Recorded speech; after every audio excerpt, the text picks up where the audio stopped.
মতপার্থক্যের বিষয়গুলোতে সিদ্ধান্ত চূড়ান্ত পর্যায়ে বললেন আলী রিয়াজ। জোর করে চাপিয়ে দিতে চায় না ঐকমত্য কমিশন। কমিশন মনে করে যে এগুলি গুরুত্বপূর্ণ, সেটা কারণে উপস্থাপন করা হয়েছে, কিন্তু আমরা জোর করে কিছু চাপিয়ে দিতে চাইনি, কখনো চাইব না। বিগত ৩ নির্বাচনে বিতর্কিতদের তথ্য চেয়ে ডিসি বিভাগীয় কমিশনারদের ইসির চিঠি।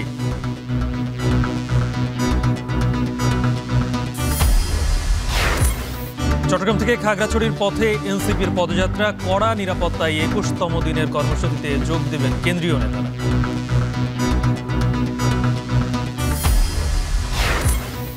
নরসিংদীতে দুই পক্ষের সংঘর্ষ, গুলিতে এক নারী নিহত, আহত ৫। খাগড়াছড়িতে ইউপিডিএফ বিজিবি গোলাগুলি, অস্ত্র গোলাবারুদ উদ্ধার।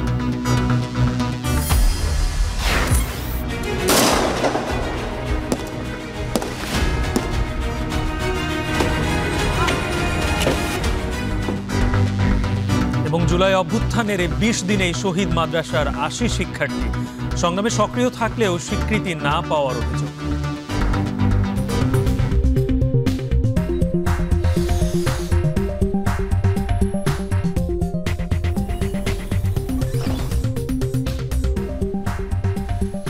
স্বাগত। এখন ঢাকায় শুনছিলেন শিরোনাম, আর পুরো আয়োজন জুড়ে সঙ্গে আছি আমি গালিব ইবনে রিয়াজ।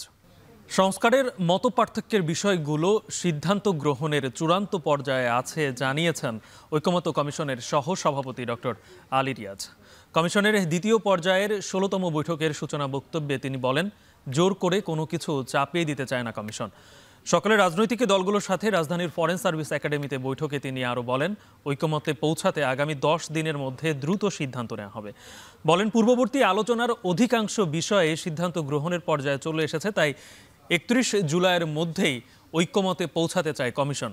সংস্কার প্রস্তাব নিয়ে দীর্ঘ আলোচনায় যাবার সুযোগ নেই উল্লেখ করে বলেন, দ্বিমতের বিষয়গুলো জুলাই সনদে উল্লেখ থাকবে। এ সময় তিনি আরও বলেন, কমিশন যে সংস্কার গুরুত্বপূর্ণ মনে করে সেটাই তারা উপস্থাপন করেছে।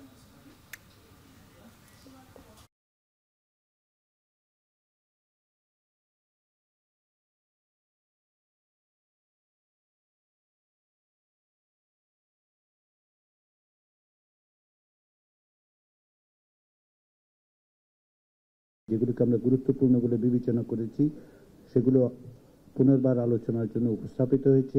সেগুলোর বিষয়ে অন্তত পক্ষে ৮টি বিষয়ে আমরা একমতের জায়গায় আসতে পেরেছি। তার মধ্যে কোনো কোনো ক্ষেত্রে নোট অফ ডিসেন্টের বিষয় থেকেছে।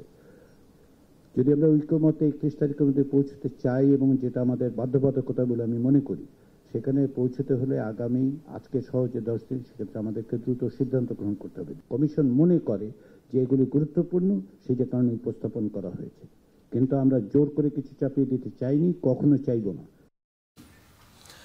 এ বিষয়ে নিয়ে আমরা আরও বিস্তারিত জানতে চাই। রাজধানীর ফরেন সার্ভিস একাডেমিতে আছেন সহকর্মী জাওয়াদ মাহমুদ, আমরা সরাসরি যুক্ত হচ্ছি তার সঙ্গে। জাওয়াদ, মতপার্থক্যের যে বিষয়গুলো নিয়ে কমিশন চূড়ান্ত পর্যায়ে চলে এসেছে, কোন কোন বিষয়গুলোতে আসলে চূড়ান্ত পর্যায়ে চলে এসেছে আপনি জানতে পেরেছেন কিনা, আর কোন দল কতটুকু এই বিষয়ে আসলে ছাড় দিল?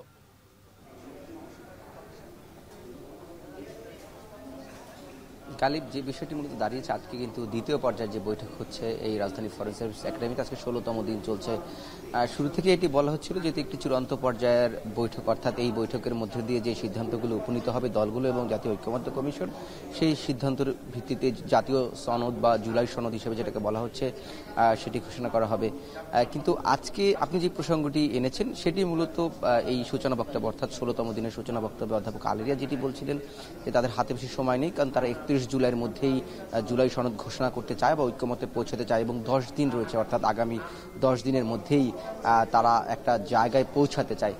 সেই জায়গা থেকে কোন কোন জায়গায় যে এখন পর্যন্ত ঐকমত্যে পৌঁছেছে সেই জায়গাতে কিন্তু এখনো স্পষ্ট না এই অর্থে যে প্রত্যেকটি বিষয়ে কিছু কিছু ছোট ছোট বিষয়ে এখনো জড়িত রয়ে গিয়েছে। অধ্যাপক আলী রিয়াজ তার বক্তব্যে সেটিও ফুটে তুলেছেন যে তারা যে আলোচনাগুলো পূর্বে হয়েছে এখন পর্যন্ত, সেই আলোচনাগুলো একটি সিদ্ধান্ত নেওয়ার পর্যায়ে পৌঁছে গিয়েছে, অর্থাৎ এটি কিন্তু এখনো সামারাইজ বা এটিকে সংক্ষিপ্ত পরিসরে নিয়ে আসা হয়নি কোন কোন বিষয়ে তারা একমত হয়েছেন।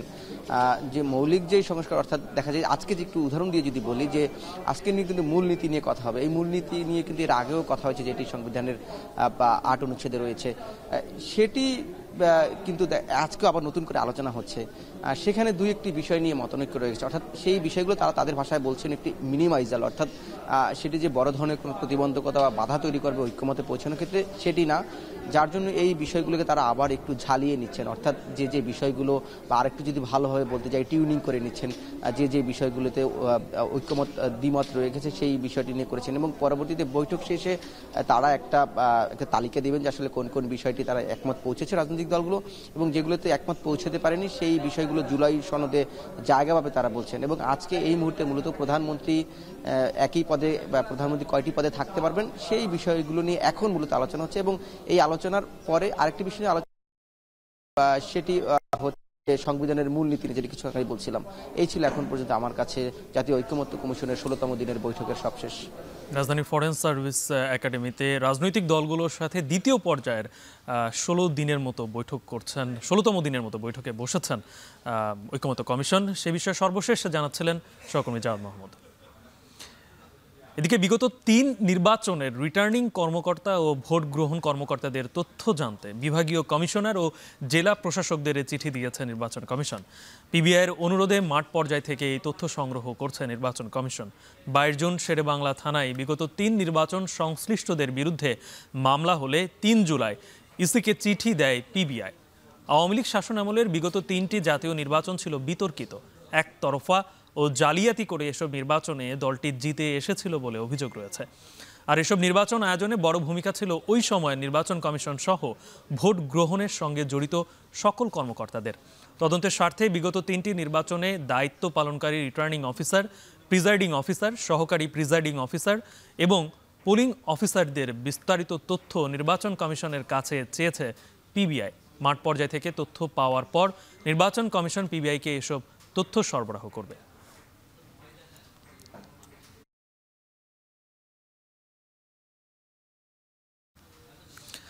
ইসি সচিবালয় থেকে এই বিষয় নিয়ে বিস্তারিত জানাতে আমার সঙ্গে যুক্ত হচ্ছেন সহকর্মী মিয়া আমিরুল।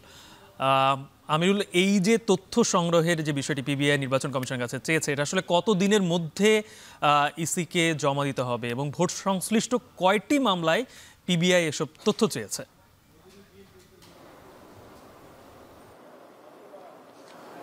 গালিব, আপনি যেমনটি জানাচ্ছিলেন, পিবিআই নির্বাচন কমিশনের কাছে মূলত এই মাসের শুরুর দিকে তারা এই তথ্যটি চেয়েছেন যে কমিশন যেন তাদেরকে সংশ্লিষ্ট যে কর্মকর্তা যারা রয়েছেন তাদেরকে বিস্তারিত জানায় যে আসলে কারা কিভাবে এই বিষয়গুলোতে যুক্ত ছিলেন। আরেকটি বিষয় যেমনটি বলেছেন যে আসলে মূলত কয়টি মামলায়, আমরা এখন পর্যন্ত যতটুকু জানতে পেরেছি, আপনি জেনে থাকবেন যে জুনের শেষের দিকে কিন্তু বিএনপির পক্ষ থেকে একটি প্রতিনিধি দল তারা কিন্তু শেরেবাংলা থানায় মামলা করে, যার পরিপ্রেক্ষিতে বিগত 3 নির্বাচন সংশ্লিষ্ট যে প্রধান ছিল সিএসসি, সেই সাথে তারা কিন্তু বিগত যে সরকার প্রধান ছিল তাদের বিরুদ্ধে কিন্তু তারা কিন্তু মামলা করেছে, যার পরিপ্রেক্ষিতে আমরা দেখেছিলাম যে বিভিন্ন সময় সংশ্লিষ্ট যে কর্মকর্তারা তাদেরকে কিন্তু কমিশন সূত্রে যেমনটি জানিয়েছে তাদেরকে কিন্তু বিভিন্নভাবে তাদেরকে আইনের আওতায় আনা হচ্ছে মূলত। আরেকটি বিষয় আপনি হয়তো জানেন যে আমরা আজকের কমিশনের যে আপডেট সেটি হচ্ছে মূলত কমিশনের যে সিনিয়র সচিব রয়েছেন আক্তার আহমেদ, তার নেতৃত্বে আমরা যতটুকু জানতে পেরেছি যে আইন বিধি সংক্রান্ত একটি কিন্তু বৈঠক চলছে, যার পরবর্তী সময়ে হয়তো বা সচিবের মধ্য দিয়ে আমরা জানতে পারবো যে আসলে প্রশ্নোত্তর পর্বে এই বিষয়ে কয়টি মামলা হয়েছে। এবং আরেকটি বিষয় যদি আপনাকে একটু জানাই, সেটি হচ্ছে মূলত নির্বাচনের সংশ্লিষ্টদের এই যে মামলাগুলো হচ্ছে, পিবিআই কিন্তু তাদের বিভিন্নভাবে তারা দেখভাল করার চেষ্টা করছেন যে আসলে কারা জড়িত ছিল কিংবা কাদের কতটুকু এখানটায় অবস্থান ছিল। আপনি জেনে থাকবেন যেহেতু বিগত 3টি নির্বাচন নিয়ে বলা চলে সব মহলেই একটি বিতর্কের কথা রয়েছে যে আসলে বিগত নির্বাচন যারা পরিচালনা করেছে সেখানটায় কিন্তু সংশ্লিষ্টদের বিভিন্নভাবে জড়িত থাকার কথাটি কিন্তু উঠে এসেছে। তো তারই পরিপ্রেক্ষিতে মূলত নির্বাচন কমিশন তারা উপজেলা এবং জেলা পর্যায়ে যে কর্মকর্তারা রয়েছে তাদেরকে কাছে কিন্তু জানতে চেয়েছেন যে আসলে তাদেরকে তাদের বিস্তারিত তথ্য, এবং তারই প্রেক্ষিতে পিবিআই কিন্তু তাদের বিশ্লেষণ করবে যে আসলে তাদেরকে কিভাবে মূল্যায়ন করা যেতে পারে। এবং সব মিলে যেহেতু আচরণবিধি সম্পর্কিত একটি বিষয় গুছিয়ে এসেছে, তো সব মিলে বলা চলে এই মামলা কিংবা এই মামলার নিষ্পত্তি সাম্প্রতিক সময়ে হবে বলে জানা যাচ্ছে। গালিব, নির্বাচন কমিশন থেকে যুক্ত ছিলেন সহকর্মী মিয়া আমিরুল। বিএনপি নেতা ইশরাক হোসেন যে আচরণ করেছেন তা অপরিণত। জুলাই অভ্যুত্থানে তার যে ভূমিকা ছিল সেই অবস্থায় ফিরে আসার আহ্বান জানিয়েছেন এনসিপির উত্তরাঞ্চলের মুখ্য সংগঠক সার্জিস আলম। সকালে জুলাই পদযাত্রার ২১তম দিনে খাগড়াছড়ি যাওয়ার আগে চট্টগ্রামে এই আহ্বান জানান তিনি। এ সময় হরতালের নামে আওয়ামী লীগ যা করছে তা সন্ত্রাসী কার্যক্রম। একই সময়ে দলের নিবন্ধন প্রশ্নে এনসিপির সদস্য সচিব আক্তার হোসেন বলেন, নিবন্ধনের জন্য যেসব নথিপত্র নির্বাচন কমিশন থেকে চাওয়া হয়েছে তা যথাসময়ে জমা দেওয়া হবে। বিএনপি প্রসঙ্গে বলেন, দলটি যদি মনে করে সংস্কার চলমান প্রক্রিয়া, তাহলে তাদের ৩১ দফা থেকে বেরিয়ে সামনে এগোতে হবে।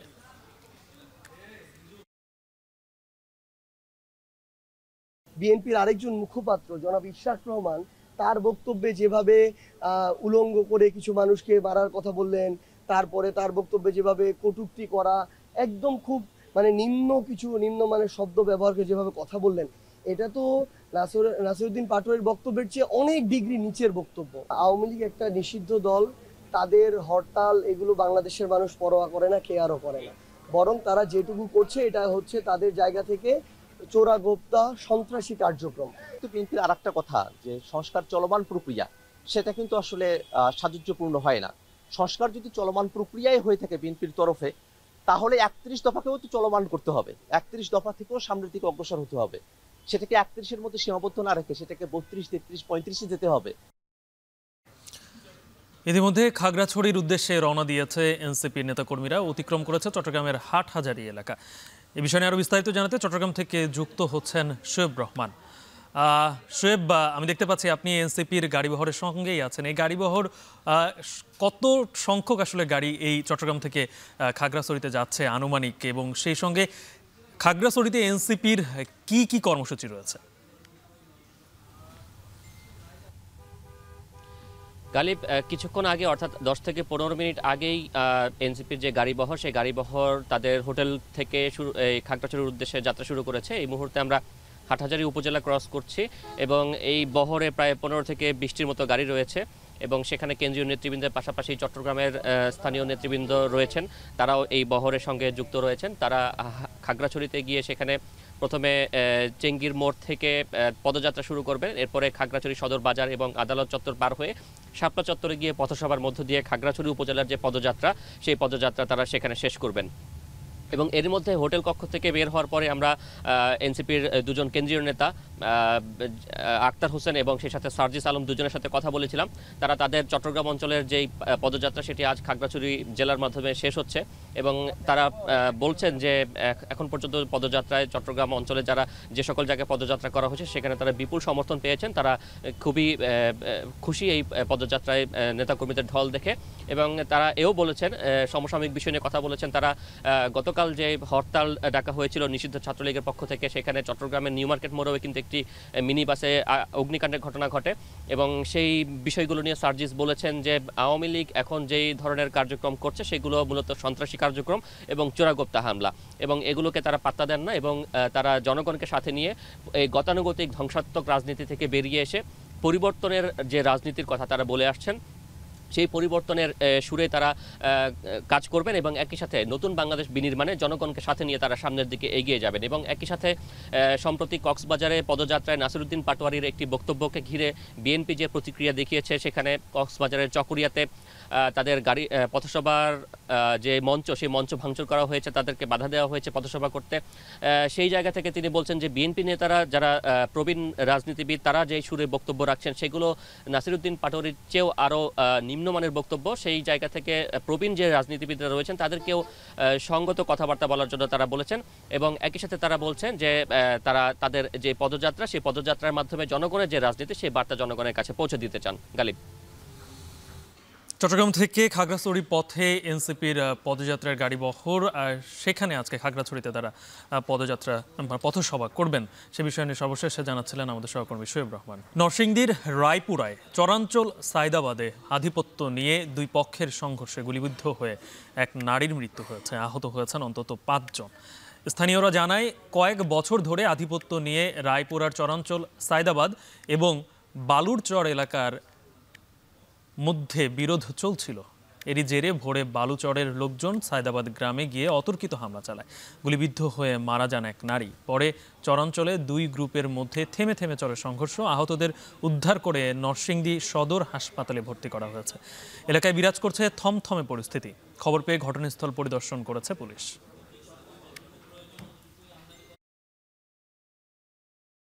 ফিরোজ মেম্বার, এরপর হইলো ওই বালুচরের এরশাদ, আলমগীর, এই সায়দাবাদের আর কি, তার লোক একটা সংঘর্ষ আছে। তাদের লোকে বলে নাকি গুলি করছে বাড়িতে গিয়া। ফজর ওপর ঘরে গিয়া একদম লোক থাকে না ভাই, খালি ঘরে গিয়া মানে গুলি করছে।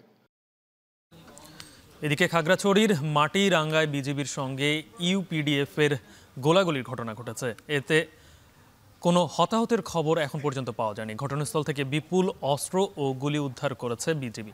ভোরে মাটিরাঙ্গার তাইন্দং ইউনিয়নের টংপাড়ায় এই ঘটনা ঘটে বলে জানা গেছে। গোপন সংবাদের ভিত্তিতে ওই এলাকায় বিজিবি অভিযানে গেলে ইউপিডিএফ এর সাথে গোলাগুলি হয়। এক পর্যায়ে সন্ত্রাসীরা পালিয়ে গেলে ঘটনাস্থল থেকে দুটি রাইফেল, একটি পিস্তল, একটি শটগান ও 16 রাউন্ড গুলি সহ বিপুল পরিমাণ অস্ত্র গোলাবারুদ উদ্ধার করা হয়।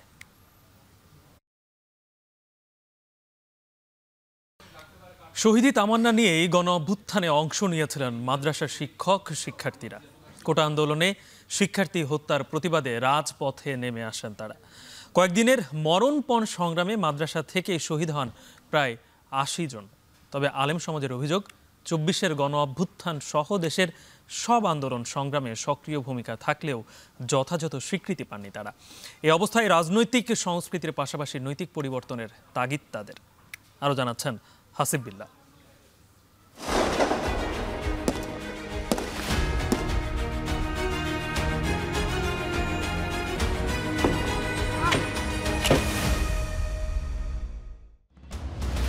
24-এর গণঅভ্যুত্থানে সাধারণ ছাত্র জনতার সাথে শক্ত প্রতিরোধ গড়ে তোলে একদল শুভ্র সাদা পোশাকের শিশু কিশোররাও। দীর্ঘদিনের অবহেলার বঞ্চনার শিকারেই মাদ্রাসা শিক্ষার্থীরাও বুক পেতে দেয় বন্দুকের নলের সামনে। উত্তাল জুলাইয়ে সবচেয়ে বেশি প্রতিরোধ হয় এই যাত্রাবাড়ি শনিরাখড়া এলাকায়। যাত্রাবাড়ি থেকে চিটাগাং রোড পর্যন্ত 10 কিলোমিটার সড়কের দুই পাশে ছোট বড় মিলিয়ে প্রায় 1000-এর বেশি মাদ্রাসা। কোটা সংস্কার আন্দোলনে শিক্ষার্থী হত্যার প্রতিবাদে এই মাদ্রাসা শিক্ষার্থীরা রাজপথে নেমে আসেন। রাজপথ থেকে আন্দোলনে শহীদ হন প্রায় 80 জন এবং আহত হন কয়েক হাজার কওমি এবং আলিয়া মাদ্রাসার শিক্ষার্থী। 18 জুলাই কমপ্লিট শাটডাউন ঘোষণার পর দক্ষিণ ও পূর্বাঞ্চল থেকে রাজধানীর এই প্রবেশপথ কার্যত বন্ধ করে দেয় স্থানীয় ছাত্র জনতা।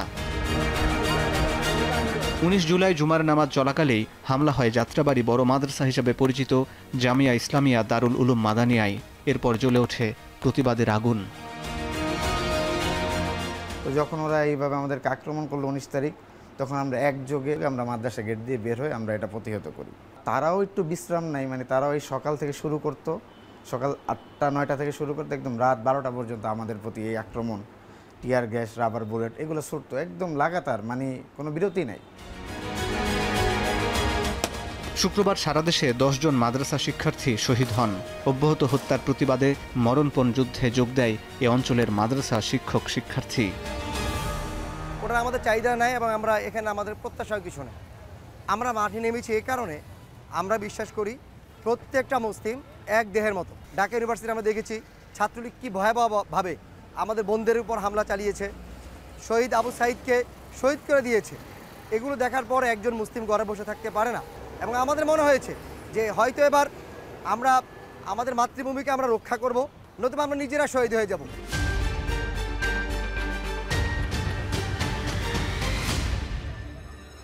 অন্যদিকে আন্দোলন দুর্বল করতে আলেমদের নিয়ে তখন দফায় দফায় বৈঠক করেন তৎকালীন সরকারের মন্ত্রীরা। এমন সময় তরুণ আলেমদের নিয়ে সাধারণ আলেম সমাজ নামে একটা নতুন সংগঠনের আত্মপ্রকাশ ঘটে।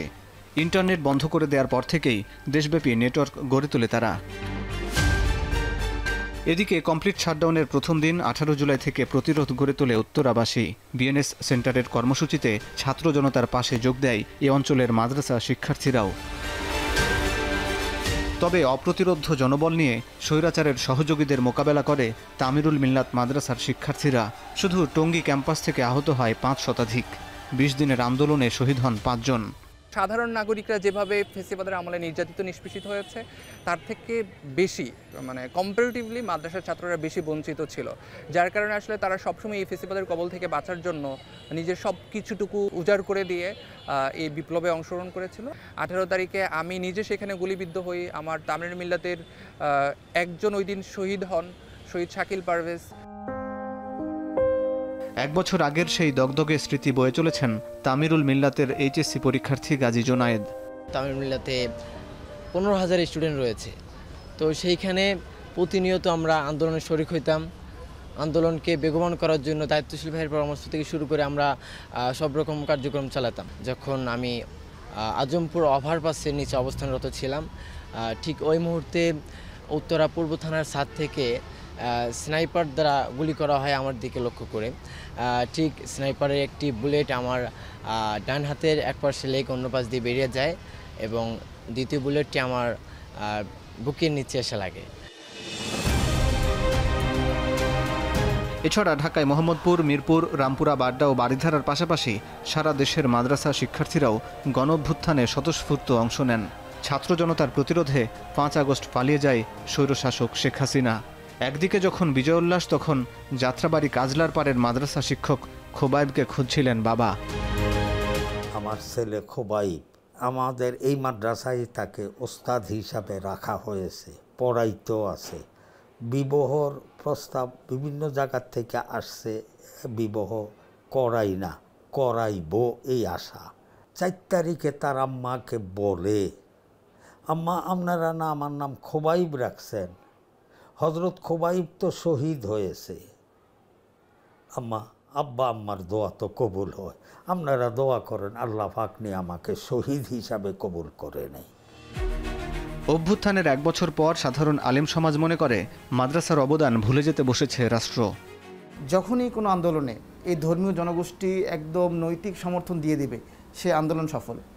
আমরা এটাকে পূর্ণাঙ্গ বিপ্লব মনে করতে পারছি না, কারণ এই বিপ্লবের পরবর্তী সময়ে আমরা যখন দেখলাম যে বিপ্লবকে পুনর্ব্যাখ্যা করা হচ্ছে, যে বাংলা বসন্ত বাংলার মানুষ দেখেছে 24-এর গণঅভ্যুত্থানে, সেটাকে আপনার নানানভাবে ফিল্টারিং করা হচ্ছে। এটাকে বলা হচ্ছে এইভাবে না এইভাবে, একটা রাষ্ট্রীয় ফরম্যাট দেওয়ার চেষ্টা করা হচ্ছে, কিন্তু আপনি দেখবেন যে রাষ্ট্রীয় ফরম্যাটে কিন্তু 24-এর গণঅভ্যুত্থান হয়নি। মাদ্রাসা সংশ্লিষ্টরা বলছেন, জুলাইয়ের আকাঙ্ক্ষা বাস্তবায়ন করতে হলে রাজনৈতিক সংস্কৃতির পাশাপাশি নৈতিক পরিবর্তনও জরুরি। হাসিব বিল্লাহ, এখন, ঢাকা। সারা দেশে আইনশৃঙ্খলা পরিস্থিতির অবনতি, বিএনপির ভারপ্রাপ্ত চেয়ারম্যানের বিরুদ্ধে অপপ্রচার এবং নির্বাচন বানচাল ষড়যন্ত্রের প্রতিবাদে সমাবেশ ও বিক্ষোভ মিছিল করছে ময়মনসিংহ দক্ষিণ জেলা শ্রমিক দল। এ নিয়ে আরও বিস্তারিত জানাতে নতুন বাজার থেকে যুক্ত হচ্ছেন হারুনুর রশিদ। হারুন, সমাবেশ ও বিক্ষোভ মিছিলের সবশেষ তথ্য কি আছে আপনার কাছে জানাবেন?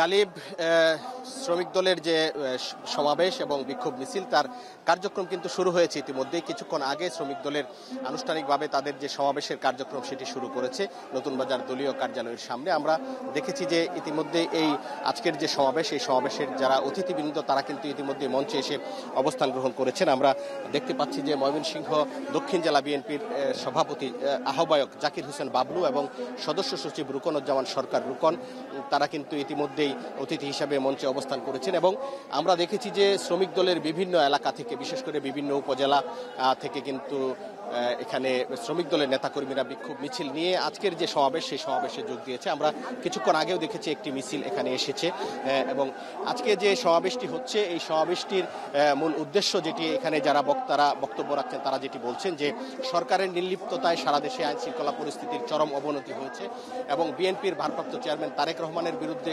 ক্রমাগত অপপ্রচার চালানো হচ্ছে এবং মিটফোর্ড যে পাশবিক হত্যাকাণ্ড হয়েছে সেই হত্যাকাণ্ডের বিচার এবং সংসদ নির্বাচন বানচালের ষড়যন্ত্রের প্রতিবাদে কিন্তু আজকে যে কেন্দ্রীয় কর্মসূচি, সেই কেন্দ্রীয় কর্মসূচির অংশ হিসেবে জাতীয়তাবাদী শ্রমিক দল ময়মনসিংহ জেলা শাখা এই বিক্ষোভ সমাবেশ এবং বিক্ষোভ মিছিলের আয়োজন করেছে। এখন ময়মনসিংহ জেলা শ্রমিক দলের যিনি সাধারণ সম্পাদক মফিদুল ইসলাম মোহন, তিনি কিন্তু বক্তব্য রাখছেন এবং আমরা এই সবার আয়োজক যারা রয়েছেন তাদের সাথে কথা বলেছি। তারা যেটি বলেছেন যে আর কিছুক্ষণের মধ্যেই তাদের যে সমাবেশের কার্যক্রম সেটি শেষ হবে এবং এরপরেই কিন্তু একটি বিক্ষোভ মিছিল বের হবে এবং এই বিক্ষোভ মিছিলটি নতুন বাজার দলীয় কার্যালয় থেকে শুরু হয়ে নগরীর প্রধান প্রধান সড়ক প্রদক্ষিণ করবে এবং এখানে যারা এসেছেন তাদের সাথে আমরা কথা বলেছি, বিএনপির নেতাকর্মী, শ্রমিক দলের নেতাকর্মীদের সাথে।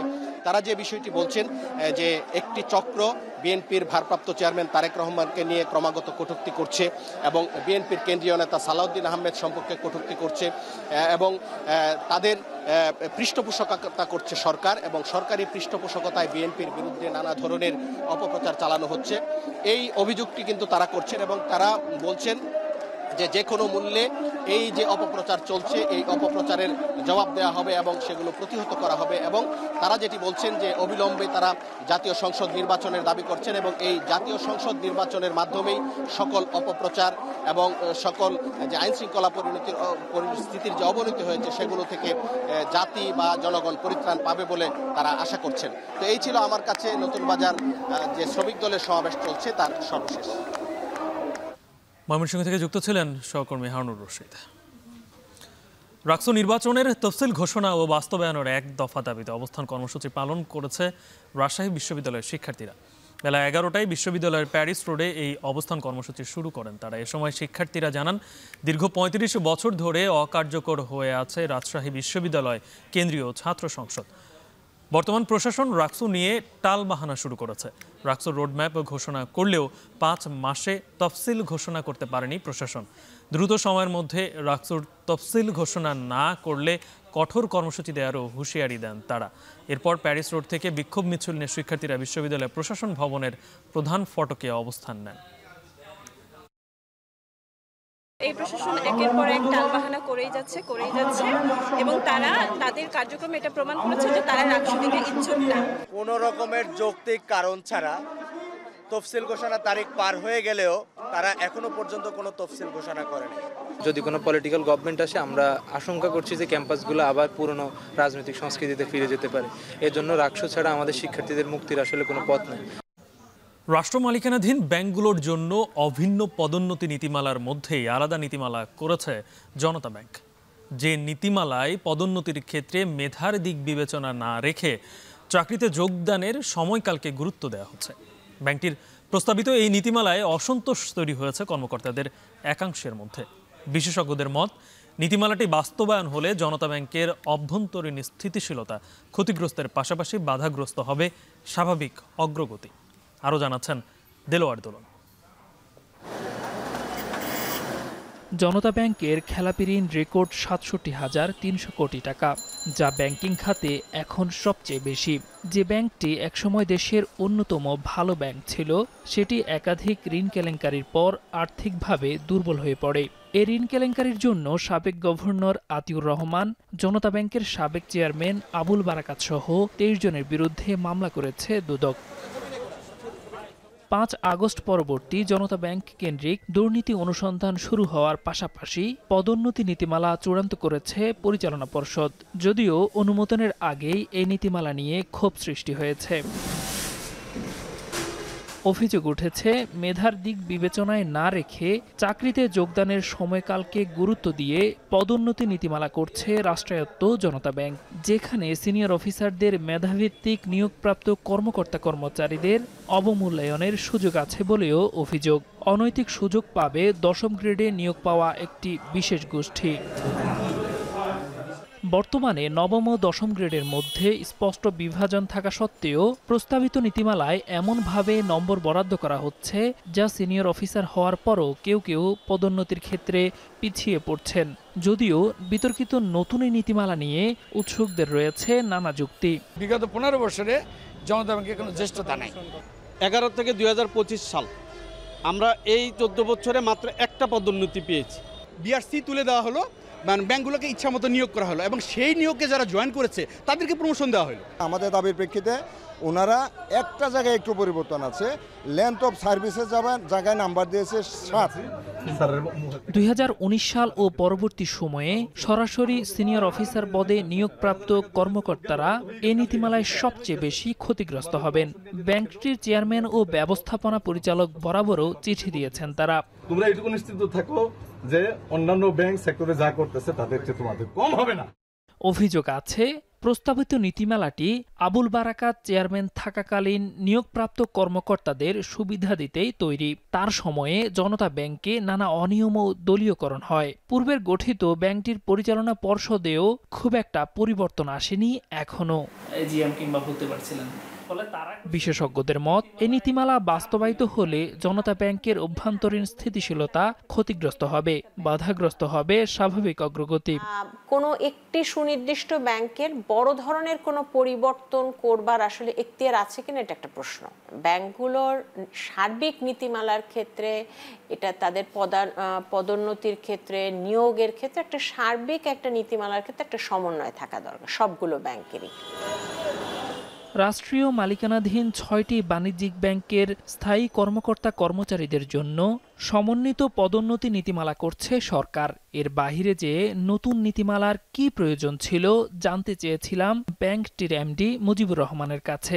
আমরা নতুন করে কোনো নীতিমালা করছি না, আমাদের জাস্ট আপনি জানেন যে কোনো নীতিমালা থাকলে, যে কোনো পলিসি থাকলে সেই পলিসিগুলো সময়ের সাথে সাথে আপডেট করা হয়। এটা জাস্ট একটা আপডেটের একটা অংশ। 9 সদস্য বিশিষ্ট একটা কমিটি করে দিয়েছি ডিএমডি অ্যাডমিনের সভাপতিত্বে। তারা কাজ করছে, কাজ করে একটা রিপোর্ট হয়তো প্রাথমিকভাবে দাঁড় করিয়েছে, সেটা এখনও পাবলিশ না। আমরা কোনো সার্কুলার এখনও পর্যন্ত করি নাই। দুর্নীতি, প্রভাব বিস্তার আর কর্মকর্তাদের অনিয়মে খেলাপিতে জর্জরিত জনতা ব্যাংক ডুবতে বসেছে। দেলোয়ার দোলন, এখন, ঢাকা। মার্কিন প্রেসিডেন্ট ডোনাল্ড ট্রাম্প ঘোষিত অতিরিক্ত ৩৫% শুল্ক আরোপ ঠেকানোর লক্ষ্যে আগামী 5 বছর যুক্তরাষ্ট্র থেকে বছরে 7 লাখ টন গম আমদানির চুক্তি সই করেছে বাংলাদেশ। রোববার খাদ্য মন্ত্রণালয়ের সম্মেলন কক্ষে খাদ্য অধিদপ্তর ও ইউএস হুইট সমিতির মধ্যে চুক্তিটি সই হয়। চুক্তিটি যুক্তরাষ্ট্রের সাথে $6 বিলিয়ন বাণিজ্য ঘাটতি কমাতে সাহায্য করবে বলে মনে করছে বাংলাদেশ। এর ফলে বাংলাদেশের মূল রপ্তানি পণ্য, বিশেষ করে তৈরি পোশাকের রপ্তানির ক্ষেত্রে অনুকূল পরিবেশ তৈরির পথ প্রশস্ত হবে বলেও মনে করছে ঢাকা। দেশের অন্তর্বর্তী সরকারের খাদ্য উপদেষ্টা আলী ইমাম মজুমদার স্বাক্ষর অনুষ্ঠানে বলেন, চুক্তিটি কেবল প্রতিযোগিতামূলক মূল্যে উচ্চ মানের গমের স্থিতিশীল সরবরাহ নিশ্চিত করবে না, বরং দুই দেশের মধ্যে বাণিজ্য সম্পর্ক জোরদার করবে। গম আমদানির চুক্তিতে 1 আগস্ট থেকে 15% সঙ্গে যুক্ত করা অতিরিক্ত 35% শুল্ক কমাতে ওয়াশিংটন পুনর্বিবেচনা করবে এবং শুল্ক নিয়ে আলোচনার দরজা প্রশস্ত হবে বলেও মনে করছেন বিশেষজ্ঞরা।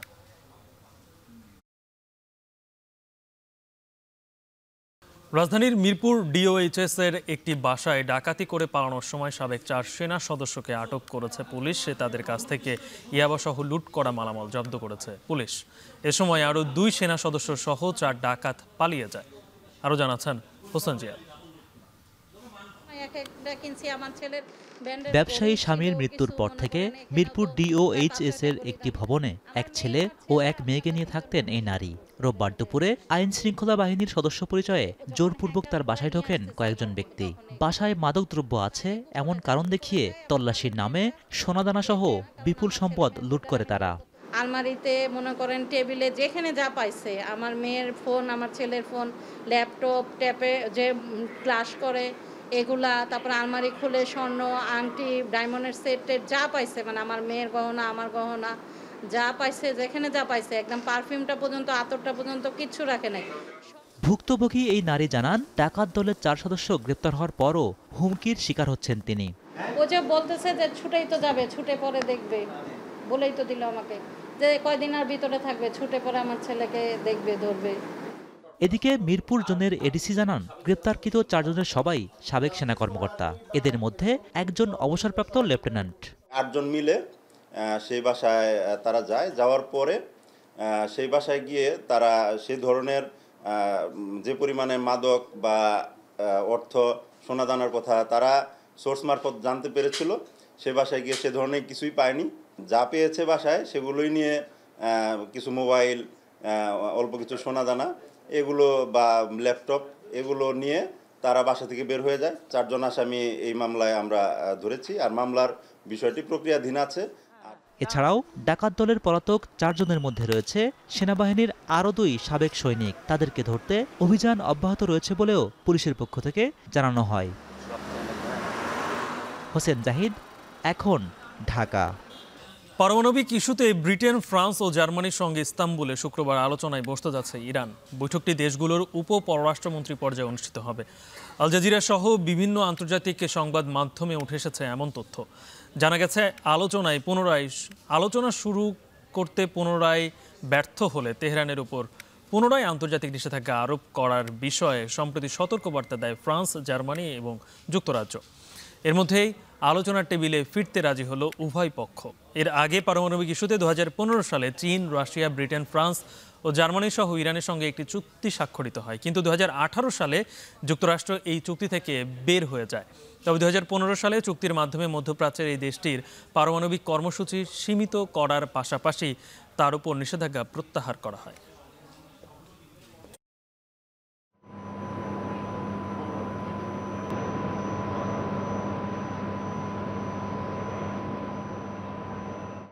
আরও 3 বছরের জন্য আইসিসি টেস্ট চ্যাম্পিয়নশিপ ফাইনাল আয়োজনের দায়িত্ব পাচ্ছে ইংল্যান্ড। 2027, 29 এবং 31 সালের টেস্ট চ্যাম্পিয়নশিপ ফাইনালও হবে ইউরোপিয়ান এই দেশটিতে। সিঙ্গাপুরের আইসিসির বার্ষিক সভায় পরের টেস্ট চ্যাম্পিয়নশিপের ফাইনাল নিয়ে এই সিদ্ধান্ত নেওয়া হয়। এতে বলা হয়, আগের 3 ফাইনাল আসরের সফল আয়োজন করায় আগামী 2031 পর্যন্ত ইংল্যান্ডের কাছেই টেস্ট ফাইনাল আয়োজনের দায়িত্ব দেওয়া হচ্ছে। মাঝে ভারতের টেস্ট চ্যাম্পিয়নশিপ ফাইনাল আয়োজনের আবেদন থাকলেও তা ফিরিয়ে দিয়েছে আইসিসি। নিরপেক্ষ ভেন্যু হিসেবে ইংল্যান্ডের গ্রহণযোগ্যতা, আবহাওয়াজনিত সুবিধার কারণে ইংল্যান্ড পেয়েছে দ্য আল্টিমেট টেস্টের আয়োজনের অধিকার। যদিও আগামী 3 টেস্ট চ্যাম্পিয়নশিপ ফাইনাল ঠিক কোন মাঠে হবে তা এখনও চূড়ান্ত হয়নি।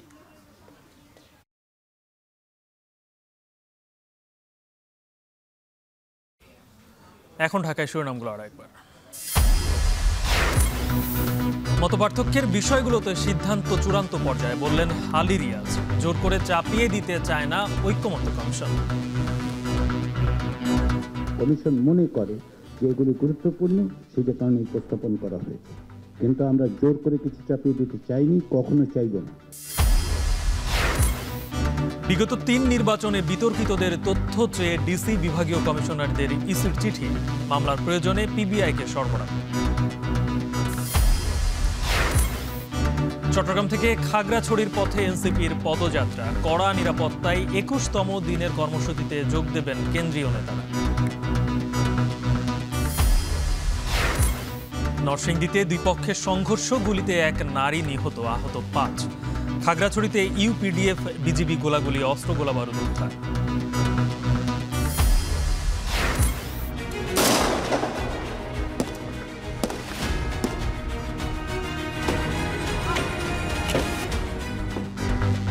জুলাই আগস্টের গণ অভ্যুত্থানে মাদ্রাসার অন্তত 80 শিক্ষার্থী নিহত, সংগ্রামে সক্রিয় থাকলেও স্বীকৃতি না পাওয়ার অভিযোগ।